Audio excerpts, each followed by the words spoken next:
but we'll see how they choose. Back-to-back games there, but Penta, the Weehaw hero. You figure that's what we're looking for here at the final pick, and it's going to be... Oh! You may now select your heroes. We get the Weehaw. The Weehaw hero, indeed! Oh, boy. All right. We're in there. We got Meepo yesterday. We've gotten Storm Spirit a couple times today. Now we get Invoker. That's a treat. That's a treat. But how is Invoker? That's the... You know, kind of like the Meepo yesterday. I was like, okay, I don't even care. We just get to see it. But as we saw that game, it was not too good, but... I feel like Weehaw's going to end up on a side lane again, and we're going to have Oliver mid Lycan. Because do you really want to go mid lane against two heroes? And like they're going to be dual laning probably with, I guess it looks like the Gyro. I thought maybe it would have been the CK just because the stun is so sick. But even with Gyrocopter, like, do you want to go mid as Invoker versus two heroes like that? Mm-hmm. I mean, you are dire side, so maybe it feels a bit safer. But still. Oh, I don't know, dude. I do not have a lot of faith in Invoker pickers. Not gonna lie. Okay. It's just the hero is so slow. They need to perform very well. Now he does have one of his best friends from the olden days, and that was Beastmaster. Everyone needs to run around, roar somebody, sunstrike them. Yeah. Nice way to accelerate your Invoker's farm in that early game. Get them past that Midas. A lot of people can't even go Midas these days, though. The hero is just so garbo. I've seen, the few Evokers we have seen, that's a good point. I've seen more of like an Urn even into like a Forest Staff, or then you go Ags, like staying away from Midas altogether, which is really interesting. But with the XOR build, Midas is still, okay, and I'm trying to get that Ags ASAP especially. And it is going to be a Quas XOR here. I'm always curious, too, of the possibility of a Quas Wex, but no. No Quas Wex here. Get those Sunstrikes online ASAP. All right, so we get to see the Invoker, though, as he's scouting out the top bounty rune. He sees 30 seconds to battle. the Elder Titan in the area up there. It's been a very relaxed bounty rune grabbing all series. There's like no fights. Everyone's just chilling out. Mostly, like, both mids, every single game, sitting here. The days of mids going and grabbing the bounty runes and TPing back are over. We're off that train.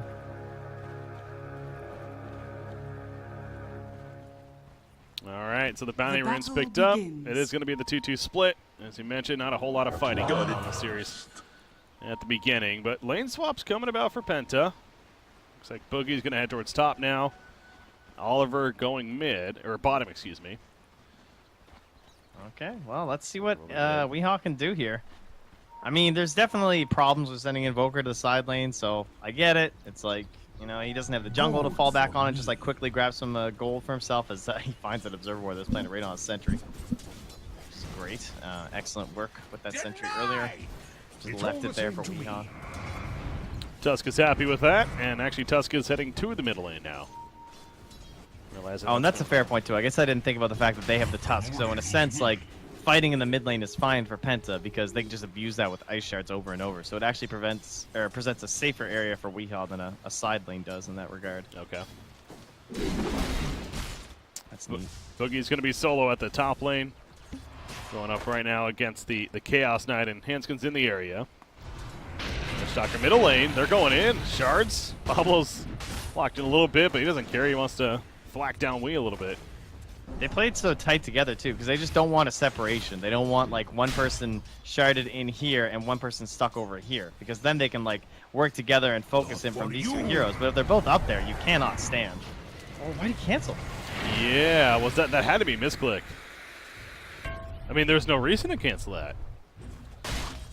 So, that's a missed opportunity. It's hard to say if it would have absolutely been a kill, but yeah, I don't know. I didn't give another chance. So well played. Or more so just good getaway for Invoker, I guess. But bottom lane, you have Tidehunter going up against that Lycan Disruptor. He's a bit low on regen. He only has 3 tangos.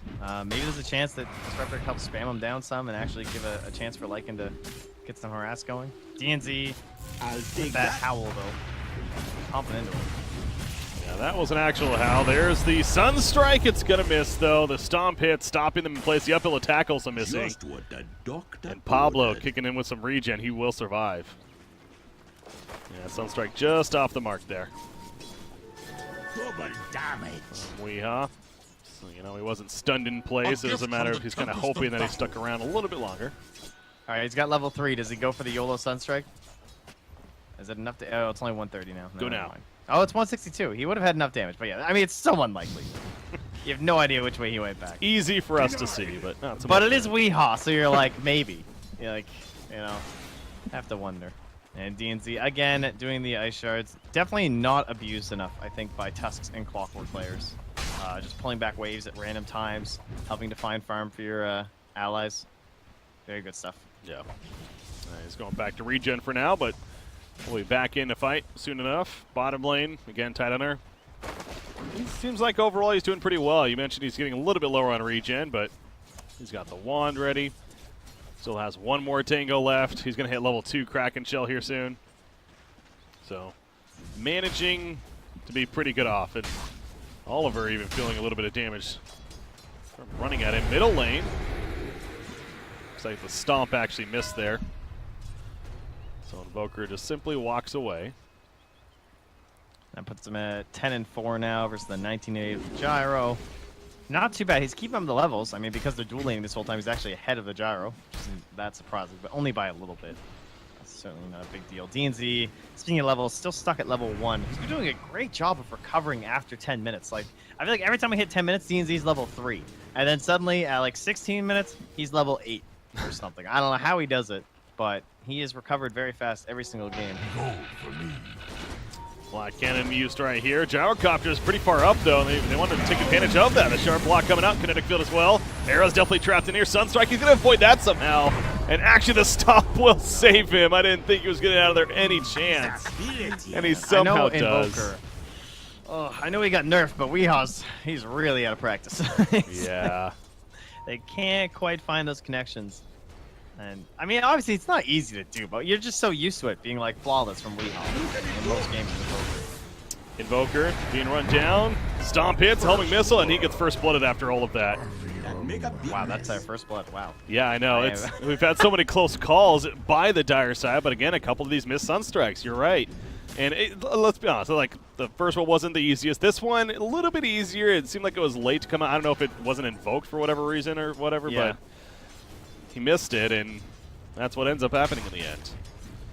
So, I'm sure he would even say, not the prettiest. But, game moves on. Struggle is going to continue. Middle lane as they roll in, actually. Maybe gets a chance right here. Cold Snap's put up. And actually, DNC is the one that's getting low, too. Onskin will end up falling. Arm Man credit for the kill, but they lose DNC in response. Support for support. Okay, well, trying to get something back. As long as the kill goes on Invoker, that would be good, but it does not, so it's kind of eh. Weehaw doesn't benefit too much from it, and he is thinking about that Midas, so we'll see if we get it. I mean, he's been doing a very good job of just, like, retreating to the jungle, farming, and getting to the items that he wants. He's done it on the Storm Spirit. He did it eventually on Tinker, so as long as he can get somewhere closer to the Storm or somewhere in the middle, should be relatively okay. I feel like Frost this whole series, this goes back to what I was saying, though, you know, from what I know him from history, this is what he does. He just farms, and he's so good at killing creeps and getting that CS, and he's 39 and 23 up here. Yeah, I can really appreciate the denies. Like, 6 1/4 on him, Boogie's 4 3/4. And that just means that 6 minutes in, it's harder for supports to rotate up here and get kills with Boogies. He's not going to have a roar for so long. We're rolling on Frost. Kinetic Field is up as well. A little bit of an issue, but DNZ, oh, the Maledict, it's wearing off. Cut me through! Let me in! Help me! There you go. That was nice of you. That was probably what he sounded like right there, because, yeah, that was a desperate play to get the hell on out. Middle lane, Arrow goes down, but so does we. A bit of a dive, it seems like, from the Radiant side. As Pablo, though, great shard. Tough games today from DNZ and Pablo, looking so good.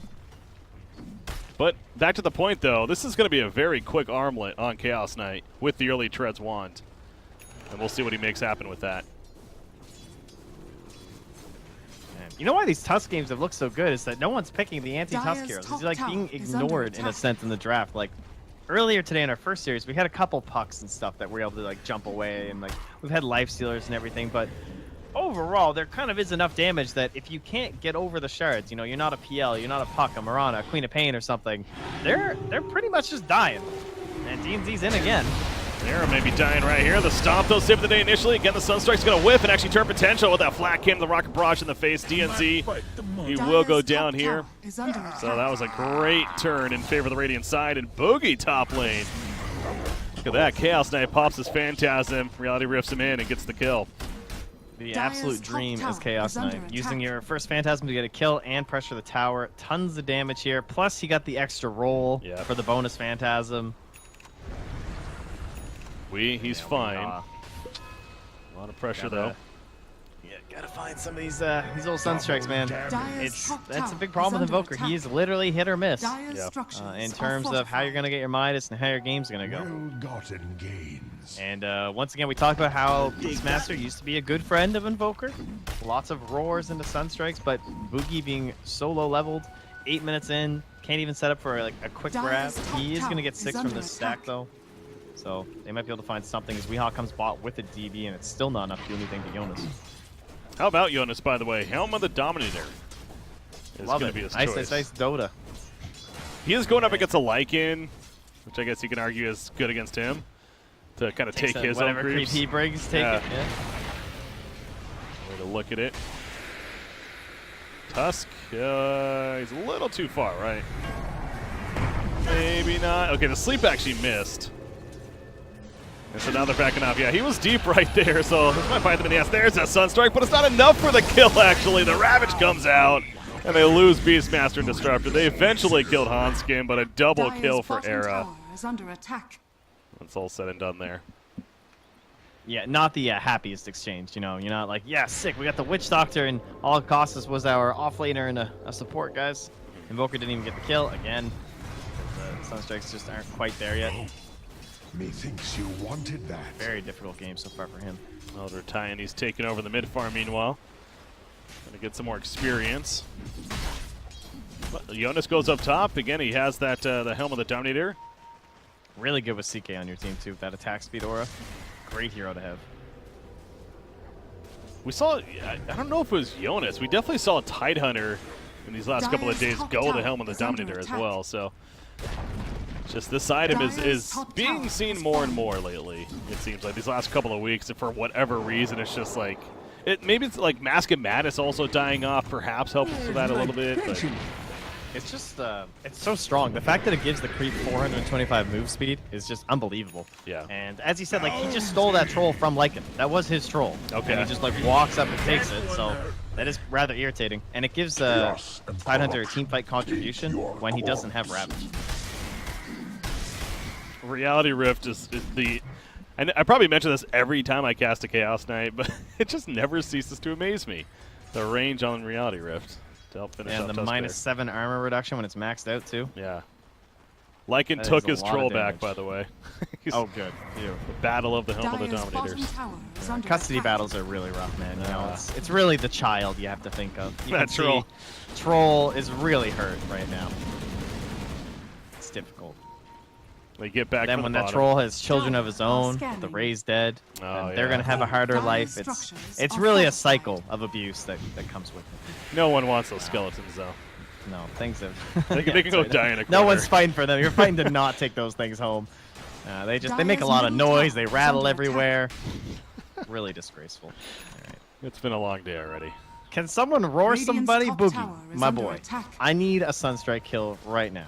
I need... Here we go. DNZ, you two. Is that a smoke coming? That's a smoke coming. See, he's on the page. Let's get this done. He wants to help his buddy out. Get another Sunstrike kill. Or get a Sunstrike kill, I should say. Frost. Bottom lane, I mean, that would be a big target to take out. He's big. He's beefy. He is. Literally a big target. I don't think they can kill him. Probably a tough call. They're in the area. Speaking of smoke, actually, the Radiant team's smoking up themselves, though. And Jaro running with the rest of the team. The Dire team, they could be in for a bit of a surprise. At the bottom lane, they're going to run right into Disruptor. Yeah, Static Storm, okay, it does hit Witch Doctor at least. Sunstrike on Witch Doctor, but again, the damage is just not enough. He's trying shapeshift. Oliver's going in for this. This is pretty deep, though. They're going to kill Huskin. He got the Death Ward off, however. Snowball in. Out comes a Ravage, however. Connects on to Tuss. Did not connect on the Beastmaster. It didn't matter, though. Double kill for Era. Flat cannon call down. Oh, Pretty Oliver good. does die. He was running for so long. Oh, he died to the The Maledicts. shrine was down, so he couldn't. Yeah, he couldn't heal there, so he just kept running top, and the last tick barely killed him. Dire's bottom tower is under That's attack. unfortunate. Well, not if you're Witch Doctor, though. He's quite happy, I'm sure. Oh, yeah. Dire's 58 bottom gold. tower has fallen. So they get bottom tower. 7,000 net worth lead. This is... Oh, damn. Did you see that play mid? No, I caught it as this is happening, though. But the Earth They, Splitter they missed. tried to do a really cute setup where Pablo slept him, and he did the Fisher here, and you're like, oh, that's weird. Why is he doing the splitter that direction? Because Evoker's running this way, and then the CK turned up to try and pull him into it, but he got off the Ghost Walks. Then they hit a Sentry, and then they killed him. But, you know, the really clever It wasn't as wombo flashy. combo. Yeah, exactly. It could have looked so much sicker. Dire's middle tower Didn't get the is under style attack. points there, but Dire's middle oh tower well. has fallen. Life moves on. They do Kill have an Invoker. 8,000 net worth lead, though. He did just get his Midas.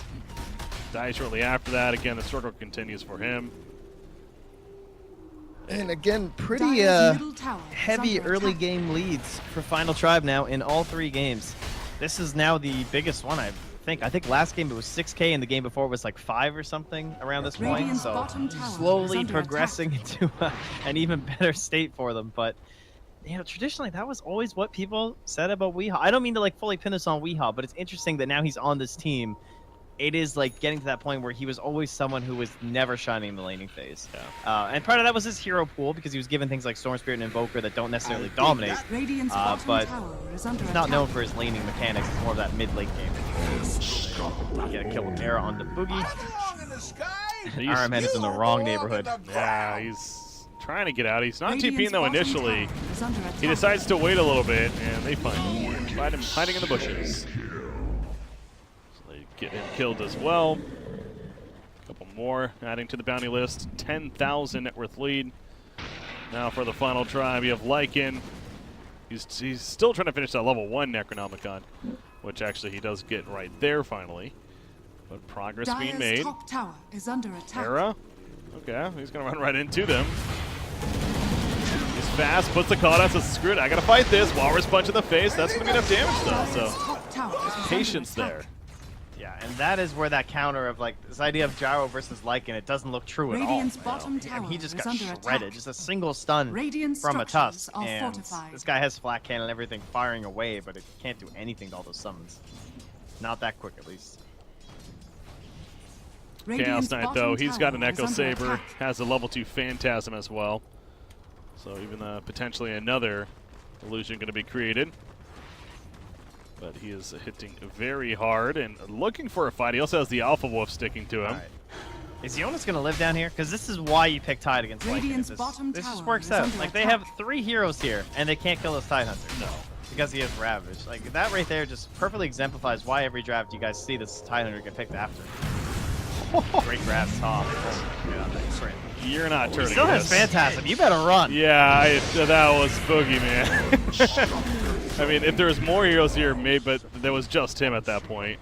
There was a 400 damage Sunstrike, but it wasn't going to be enough. True. Vicious plays. Mean death to them. 2 heroes dead there. Gold for me. And now rotating middle lane. Other Titans coming in. Dire's Slowing top down tower Weehaw at is least. under Stomp's attack. going to miss, though. Radiant's middle Doesn't have his tower Ghost Walk is under invoked. Yeah, attack. there we go. He's going to use it right here. Do they have the vision now, though? Ravage is ready. They don't have the vision, though. The dust must was have out of just range. missed. Yeah. So he manages to escape. Well-gotten gains. Dire's Needed for top Penta. tower Another has death fallen. on him. Just would have just really snowballed this out of control, it feels like. But he stays alive, so. Gonna They keep took top recovering. just with the Phantasm illusions, though. And now he gets that Blink Dagger. Love this Blink pickup by Frost. I think just keep this momentum rolling. You're so far ahead. Don't let this Invoker get anything. Try and Dire's just keep middle tower destroying is this under dire attack. side. And now Jonas playing so far forward. Has the Arcane Rune. Would love to ravage a core right now. Like, please fight me. Anyone now? Last second. No. No, you should just use it. Just in despair. Value. Got the Ravage off. I think that's right. Dire's middle tower has Tier 2 fallen. tower dead. Bottom tier 1, but here comes Jonas and Fan. He's got that Ravage, 4-staff Run, Ravage. Boogie! I don't even need Ravage. What am I saying? He gets a tower Radiant's kill, bottom so tower has fallen. that's the good news. Radiant's top tower His is life under will be attack. lost. That Beastmaster has a Quelling Blade and a Soul structures Ring are fortified. and brown boots. Not where you want to be. Beastmaster not working out too well right now. Radiant's top tower has fallen. Stop playing that reality rift. Oh my god. We're teaming up. The damage. The Chaos Strike. It's like one hit with the Echo Saber and it's just his life just went away. Now he's Ay, ay, blinking ay. everywhere too. Dire's bottom tower is under attack. Invoker, Radiant's middle how's that axe tower coming is under along? He attack. almost has it. Axe is, anyone would agree, of course, is a game changer of sorts. On Yeah, for Invoker. sure. Especially if you get it before you lose Rax. Pretty huge high ground item. Elder Titan, Sunstrike. Okay. Yeah, not enough to get the kill himself, but DNZ does secure it. But with all those heroes bottom, Stack Storm used, we're going to the pit because we have the -7, we have Gush 2. Where's my pension? The Reality Rift area there. He's got it here. So, gonna be a Roshan kill. No chance for the Penta to stop it. Maybe a Sunstrike Scout, but not even gonna happen. Radiant are scanning. Both teams scanning at the same time, actually.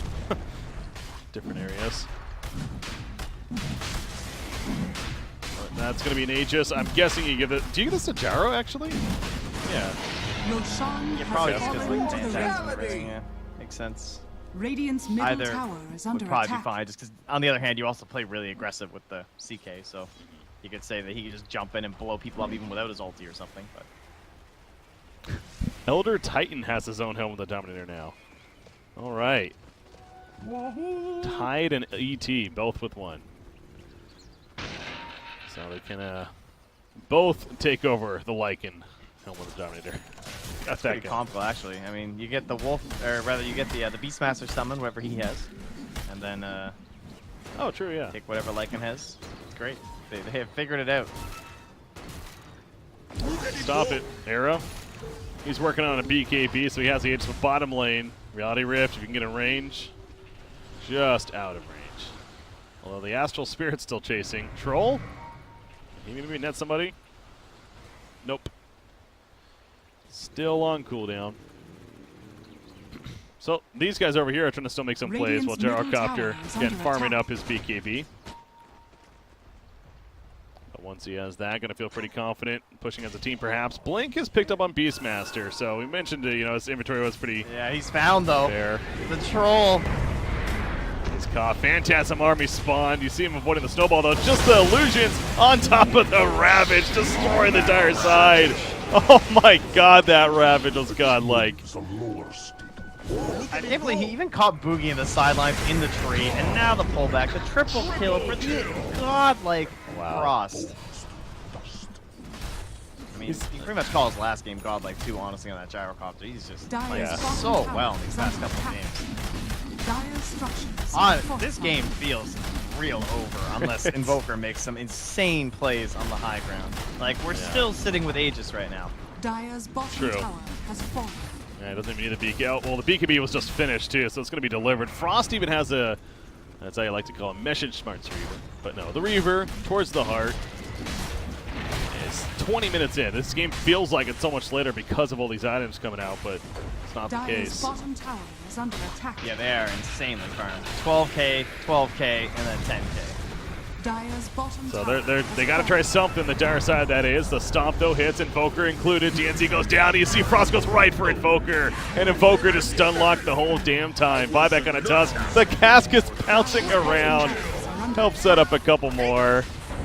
I mean, this is a best of 5. Penta, you might want to make a stop. To the bottom. I mean, I'm a pretty big Pablo fanboy, not gonna lie.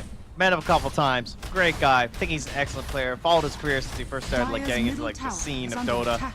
But man, these sleeps have been so good. Like, every time they had any sense of aggression on Penta, he was there for the counter initiation, especially that big fight in the tier 1 mid lane near the start of the game where you're trying to get this ball rolling so that you have 4 heroes that can go and fight and gank and take structures while Invoker farms. And that got shut down so hard.